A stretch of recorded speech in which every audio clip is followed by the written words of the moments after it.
Carla Estrada, ipinagdasal ang kalagayan ng kanyang anak na si Daniel Padilla. Nagbigay ng saloobin ang celebrity mom na si Carla Estrada sa kasalukuyang kalagayan ng kanyang anak na si Daniel Padilla, na patuloy na nahaharap sa pambabatikos matapos ang breakup nila ni Catherine Bernardo. Sa isang panayam kay Bernadette Sembrano, sinabi ni Carla Estrada na naging topic si Daniel Padilla sa buong mundo. Napuno itong pambabatikos at naniniwala siyang nakaapekto din sa kanyang anak ang kamakailang mga isyu na kinaharap nito. Gayunpaman, sinabi ni Carla Estrada na si Daniel Padilla lamang ang nakakaalam ng kanyang estado, at ang tanging magagawa niya ay ipagdasal ang kanyang anak.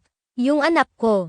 Pinag-usapan naman ng buong daigdig yan and I always pray that he will be okay. But at the end of the day, yung question na kamusta yung anak ko, kamusta si Daniel? Si Daniel lang ang tanging makakasagot ng buo nun. Inalala rin ni Carla Estrada ang mga nagawa niyang mga kamalian noon at kung ano ang kanyang mga natutunan mula rito na siyang itinuturo rin umano niya sa kanyang mga anak. Gayunpaman, nangangako naman si Carla Estrada na kahit na anong mangyari ay naroon siya para alalayan ang kanyang mga anak sa oras na hindi na makayanan ng mga ito ng mag-isa ang mga problema. Kailangan mong magkamali para may matutunan ka at maging maayos ka o maging mabuti kang tao after that.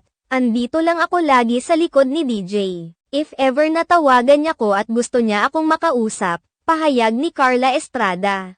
Hindi naman lingid sa kaalaman ng lahat na si Daniel Padilla ang nakatanggap ng matinding pambabatikos mula sa mga netizens nang maghiwalay sila ng kanyang dating nobya na si Catherine Bernardo matapos magsilabasan ang mga isyu at baho ng aktor na matagal nang nakatago.